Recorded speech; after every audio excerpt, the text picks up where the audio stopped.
రీసెంట్గా income tax officers ఒక రాజకీయ నాయకురాలి ఇంట్లో రైడ్ చేయగా ఆ ఇంటి గోడల పగలగొడితే లక్షల కొద్దీ డాలర్ల కరెన్సీ నోట్లు, కిలోల కొద్దీ స్వచ్ఛమైన బంగారం గుట్టలు గుట్టలుగా బయటపడ్డాయి. అయితే ఆ తర్వాత దొరికిన వాటిని చూసి అక్కడున్న ఆఫీసర్స్ అందరూ షాక్ అయిపోయారు. ఎందుకంటే అక్కడ వాళ్లకు బంగారు లోదుస్తులు అంటే గోల్డెన్ అండర్వేర్, గోల్డెన్ బ్రా దొరికాయి. అవును, మీరు విన్నది నిజమే. ఆ రాజకీయ నాయకురాలి ఇంట్లో జరిగిన రైడ్లో బంగారంతో చేసిన ఆమె లోదుస్తులు బయటపడ్డాయి. అసలు ఇది ఎక్కడ జరిగింది? ఆ గోల్డ్ బ్రా, అండర్వేర్ వాడుతున్న ఆ లేడీ ఎంపీ ఎవరు? ఆమె ఇంట్లో ఎన్ని వందల కోట్లు దొరికాయి అనే విషయాలను ఈ వీడియోలో మీకు చెప్పబోతున్నాను. ఎక్కడా స్కిప్ చేయకుండా చివరి వరకు చూడండి. ఇరాక్ రాజధాని బాగ్దాద్లో ఎంతో కట్టుదిట్టమైన భద్రత ఉండే ప్రాంతం గ్రీన్ జోన్. ఈ ప్రాంతంలోనే దేశ పార్లమెంటు, అత్యున్నత ప్రభుత్వ మంత్రిత్వ శాఖలు, విదేశీ రాయబార కార్యాలయాలు ఉంటాయి. మామూలు సమయంలో అక్కడ ఒక చిన్న ఈగ వాలినా సరే భద్రతా దళాలు వెంటనే అప్రమత్తమవుతాయి. అలాంటిది ఆదివారం తెల్లవారుజామున చీకటిగా ఉన్న సమయంలో కొన్ని వాహనాలు ఈ గ్రీన్ జోన్లోకి ఒక్కసారిగా ప్రవేశించాయి. ఎప్పుడూ అత్యంత ప్రశాంతంగా, పూర్తి సురక్షితంగా ఉండే ఆ వీధుల్లో ఒక్కసారిగా తుపాకుల మోతలు, సైరన్ల శబ్దాలు వినిపించాయి. అసలు ఏం జరుగుతుందో తెలుసుకునే లోపే ఉదయం అయ్యేసరికి డజన్ల కొద్దీ రాజకీయ నాయకులు, ఉన్నతాధికారులు అరెస్టయ్యారు. వారి ఇళ్ల నుంచి స్వాధీనం చేసుకున్న భారీ నగదు, బంగారం ఫోటోలు సోషల్ మీడియాలో క్షణాల్లో వైరల్గా మారాయి. కొన్ని గంటల్లోనే ఈ దారుల వార్త కేవలం ఇరాక్లోనే కాదు, ప్రపంచవ్యాప్తంగా గత కొన్నేళ్లలో జరిగిన అతిపెద్ద అవినీతి వ్యతిరేక ఆపరేషన్గా చరిత్రలో నిలిచిపోయింది. ప్రభుత్వం ఈ ఆపరేషన్లో భాగంగా ఏకంగా 47 నుండి 53 మందికి పైగా ప్రముఖులను అదుపులోకి తీసుకుంది. వీరిలో ప్రస్తుత పార్లమెంటు సభ్యులు, మాజీ మంత్రులు, ఎంతో పలుకుబడి ఉన్న అధికారులు కూడా ఉన్నారు. ఇరాక్ కౌంటర్ టెర్రరిజం సర్వీస్కు చెందిన ఎలైట్ కమాండోలు ఈ దాడులను అత్యంత రహస్యంగా, ఎవరికీ ముందుగా ఉప్పందకుండా పకడ్బందీగా నిర్వహించారు. అయితే ఇప్పుడు ఇంటర్నెట్ను షేక్ చేస్తున్న ఆ బంగారు లోదుస్తులు లేదా గోల్డెన్ అండర్వేర్ కథ ఏమిటో, దాని వెనుక ఉన్న అసలు నిజమేమిటో చూద్దాం.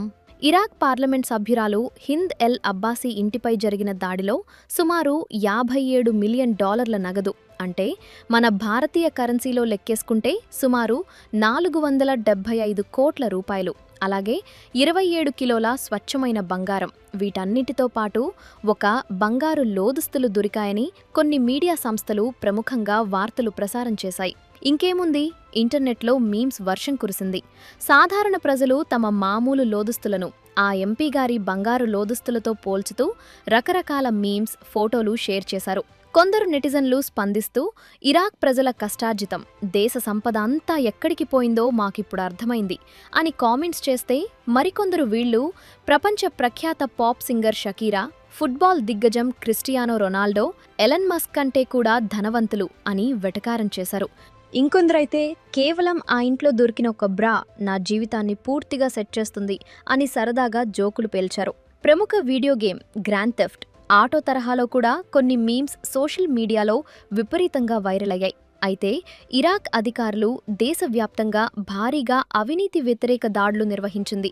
100% నిజమే అయినప్పటికీ ఈ $57 మిలియన్, 27 కిలోల బంగారం మరియు బంగారు లోదుస్తులు దొరికాయి అనే వార్తలను అధికారికంగా ఇరాక్ ప్రభుత్వ అధికారులు గాని, పోలీసులు గాని ఇప్పటి వరకు ఎక్కడా ధృవీకరించలేదు. ఇవి రెండు వేర్వేరు కేసులను కలిపి సోషల్ మీడియాలో కొందరు సృష్టించిన వైరల్ పుకార్లుగా కూడా భావిస్తున్నారు. కానీ అధికారికంగా ధృవీకరించబడిన మరికొందరు ఎంపీలు, అధికారుల ఇళ్లలో దొరికిన సంపద కథ వింటే మాత్రం మీరు ఇంకా ఆశ్చర్యపోతారు. ఆస్తుల వివరాలు వింటే కళ్ళు బైర్లు కమ్ముతాయి. ఉదాహరణకు, ఇరాక్లోని ప్రముఖ ఎంపీ అలియా నాసిఫ్ మరియు ఆమె కుమారుడిని అరెస్ట్ చేసినప్పుడు భద్రతా దళాలు వారి ఇంటి నుంచి ఏకంగా 20 బిలియన్ల ఇరాకీ దినార్లు, అంటే సుమారు $15.5 మిలియన్ లేదా 130 కోట్ల రూపాయలకు పైగా నగదును, అలాగే భారీగా బంగారాన్ని స్వాధీనం చేసుకున్నాయి. అలియా నాసిఫ్ సాధారణ ఎంపీ కాదు. ఆమె పార్లమెంటరీ ఇంటిగ్రిటీ కమిటీ అనగా అవినీతి నిర్మూలన కమిటీకి డిప్యూటీగా పనిచేసిన వ్యక్తి కావడం ఇక్కడ అత్యంత విడ్డూరమైన విషయం. దేశంలో అవినీతిని అంతం చేయాల్సిన బాధ్యత గల పదవిలో ఉన్న వ్యక్తులే స్వయంగా ఇలా భారీ అవినీతికి పాల్పడడం సామాన్య ప్రజలకు తీవ్ర ఆగ్రహాన్ని తెప్పించింది. అలాగే అడ్నాన్ అల్ జుమైలీ అనే మాజీ చమురు శాఖ డిప్యూటీ మంత్రిని విచారించగా ఆయన ఇచ్చిన పక్కా సమాచారం ఆధారంగానే ఈ దేశవ్యాప్త దాడులు జరిగాయని ప్రభుత్వ అధికారులు చెబుతున్నారు. అల్ జుమైలీ మరియు అతని అనుచరులకు సంబంధించిన ఆస్తులను పరిశీలిస్తే సుమారు $10 మిలియన్, 31 బిలియన్ల ఇరాకీ దినార్లు నగదు రూపంలో దొరికాయి. అంతేకాకుండా దాదాపు 3 కిలోల బంగారం, దేశవ్యాప్తంగా 70కి పైగా ఖరీదైన రియల్ ఎస్టేట్ ఆస్తులు, 21 విలాసవంతమైన కార్లు వారి వద్ద ఉన్నట్లు అధికారులు గుర్తించారు. కొన్ని చోట్లయితే పరిస్థితి మరీ విచిత్రంగా ఉంది. అవినీతి ద్వారా సంపాదించిన డబ్బును ఇళ్ల పునాదుల్లో, గోడల్లో ఎంత లోతుగా రహస్యంగా దాచారంటే వాటిని బయటకు తీయటానికి ఏకంగా ఎక్సేనిటస్ వంటి భారీ యంత్రాలను ఉపయోగించాల్సి వచ్చింది. పైకి చూడటానికి ఎంతో నిజాయితీగా కనిపించే ఈ నాయకుల బండారం బయటపడటంతో ఇరాక్ ప్రజలు నివ్వెరపోయారు. అసలు ఇంత డబ్బు ఒక రాజకీయ నాయకుడికి లేదా ఒక ప్రభుత్వ అధికారికి ఎలా వస్తుంది? ఈ ఆస్తులన్నీ ఎలా కూడగట్టారు? ఈ ప్రశ్నలకు సరైన సమాధానం దొరకాలంటే మనం ఇరాక్ దేశం యొక్క సిస్టంలో దశాబ్దాలుగా కూరుకుపోయిన మూలాల గురించి, అవినీతి గురించి లోతుగా తెలుసుకోవాలి. ప్రపంచంలోనే అత్యధిక ముడి చమురు నిల్వలు ఉన్న దేశాలలో ఇరాక్ ఒకటి. చమురు అమ్మకాల ద్వారా ఆ దేశానికి ప్రతి ఏటా కోట్లాది డాలర్ల ఆదాయం వస్తుంది. కానీ అక్కడి సామాన్య ప్రజల జీవన ప్రమాణాలు చూస్తే కన్నీళ్లు వస్తాయి. ప్రజలకు కనీస సదుపాయాలు ఉండవు. ఎన్నో ఏళ్లుగా సరియైన త్రాగునీరు లేదు. కరెంట్ ఎప్పుడు వస్తుందో ఎప్పుడు పోతుందో తెలియదు. యువతలో నిరుద్యోగం విలయతాండవం చేస్తుంది. ఒకవైపు దేశంలో ఇంత దారుణమైన పరిస్థితులుంటే నాయకులు మాత్రం వేల కోట్ల ప్రజాధనాన్ని తమ జేబుల్లో వేసుకుంటూ లూటీ చేస్తున్నారు. ఇరాక్ దేశంలో అవినీతి అనేది కేవలం ఒక వ్యక్తికి పరిమితమైన సమస్య కాదు, అదొక వ్యవస్థీకృత నేరం. గ్లోబల్ ఆర్గనైజ్డ్ క్రైమ్ ఇండెక్స్ యొక్క తాజా రిపోర్ట్ ప్రకారం ఇరాక్లో నూనె అక్రమ రవాణా అనేది ఒక పెద్ద మాఫియాలాగా నడుస్తుంది. ప్రజల కోసం సబ్సిడీతో వచ్చే చమురును పక్కదారి పట్టించి పొరుగు దేశాలకు అక్రమంగా రవాణా చేయడం ద్వారా వీరు ఏటా కోట్లాది డాలర్ల ఆదాయాన్ని గడిస్తున్నారు. అలాగే కొన్ని ప్రమాదకరమైన మాదక ద్రవ్యాల వ్యాపారం కూడా ఇక్కడ భారీ ఎత్తున జరుగుతోంది. ఈ వ్యాపారాలకు కొందరు నాయకుల అండదండలు పుష్కలంగా ఉంటాయి. మనుషుల అక్రమ రవాణా, వ్యాపారులను బెదిరించి డబ్బు వసూలు చేయడం, ఆయుధాల స్మగ్లింగ్ లాంటి చట్టవిరుద్ధమైన కార్యకలాపాలకు కొదవలేదు. ఇవన్నీ కేవలం మాఫియా ముఠాలు మాత్రమే కాకుండా ప్రభుత్వంలో అత్యున్నత స్థాయిల్లో ఉన్న అధికారులు, పలుకుబడి ఉన్న రాజకీయ నాయకుల అండదండలతోనే నిరాటంకంగా సాగుతున్నాయని అంతర్జాతీయ రిపోర్ట్లు స్పష్టం చేస్తున్నాయి. ఈ భారీ అవినీతి కథలో ఎవరూ ఊహించని ఒక పెద్ద ట్విస్ట్ ఉంది. సాధారణంగా సినిమాల్లో విలన్ ఎవరో కాదు, మనకు న్యాయం చేయాల్సిన పోలీస్ ఆఫీసరే అని తెలిసినప్పుడు మనం ఎంత షాక్ అవుతామో. ఇప్పుడు ఇరాక్లో కూడా సరిగ్గా అలాంటి ఘటనే ఒకటి జరిగింది.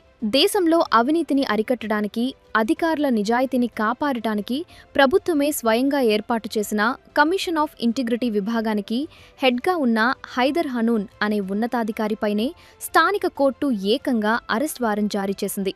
అదేంటి, దేశంలో అవినీతిని పట్టుకోవలసిన ప్రధాన అధికారిపైనే అరెస్ట్ వారెంట్ ఎందుకు వచ్చింది అని మీకు పెద్ద సందేహం రావచ్చు. ఇరాక్లో కొన్నేళ్ల క్రితం హీస్ట్ ఆఫ్ ది సెంచరీ అనబడే ఒక అతిపెద్ద స్కామ్ జరిగింది. ఇందులో ట్యాక్స్ డిపాజిట్ల రూపంలో ప్రభుత్వ ఖజానాలో ఉన్న బిలియన్ల కొద్దీ డాలర్లను కొందరు ప్రభుత్వాధికారులు, బుత్వాధికారులు, రాజకీయ నాయకులు కలిసి చాలా తెలివిగా దోచేశారు. ఈ భారీ కుంభకోణాన్ని బయటపెట్టడంలో ఇదే హైదర్ హనూన్ ముందున్నారు. ఆయన చాలా ధైర్యంగా ఈ కేసును డీల్ చేస్తున్నారని అందరూ అనుకున్నారు. కానీ విచారణలో భాగంగా ఆయన కూడా స్వచ్ఛమైన వ్యక్తంటూ ఏమీ లేదని, ఆయన కూడా అవినీతి పరుడేనని తేలింది. హనూన్ తన అధికారాన్ని అడ్డం పెట్టుకుని ప్రభుత్వ ఉద్యోగులను బెదిరించి అక్రమంగా ఖరీదైన భూములు తన పేరు మీదకు రాయించుకున్నాడనే తీవ్రమైన ఆరోపణలు వచ్చాయి. దీనికి సంబంధించిన కొన్ని ఆడియో టేపులు కూడా బయటకు లీక్ కావడంతో వ్యవహారం మరింత ముదిరింది. పైగా ఈ స్కామ్లో ఇన్వాల్వ్ అయిన కీలక వ్యక్తులను కాపాడటానికి జడ్జి దియా జాఫర్ ప్రయత్నిస్తున్నారని హనూన్ ఆరోపించడం, జడ్జి గారు అక్రమంగా భూములు పొందారని విమర్శించడం వివాదాస్పదమైంది. తన మీద వచ్చిన ఆరోపణల విచారణకు కోర్టుకు హాజరు కావాలని న్యాయమూర్తి పిలిచినా ఆయన వెళ్లకపోవడంతో న్యాయస్థానం ఆయనపై ఏకంగా అరెస్ట్ వారెంట్ జారీ చేసింది. ఇది చూస్తుంటే కంచే చేను మేసినట్లుగా అవినీతిని అరికట్టాల్సిన వాళ్లై స్వయంగా అవినీతికి పాల్పడటం ఎంత దారుణమో, వ్యవస్థ ఎంతగా భ్రష్టు పట్టిపోయిందో మనకు స్పష్టంగా అర్థమవుతుంది. అలాగే భవిష్యత్తులో ఇలాంటివి జరగకుండా చట్టాల్లో సంస్థాగతమైన మార్పులు రావాలి అని వారు అభిప్రాయపడుతున్నారు. లేకపోతే ఇది కేవలం ఒక రాజకీయ నాటకంగా మాత్రమే మిగిలిపోతుందని వారు ఆందోళన చెందుతున్నారు. సో ఇది ఫ్రెండ్స్, ఈ వీడియో మీకు ఎలా అనిపించిందో కామెంట్ చేసి ఇలాంటి మరెన్నో ఇంట్రెస్టింగ్ వీడియోస్ కోసం మా ఛానల్ని సబ్స్క్రైబ్ చేసుకోండి.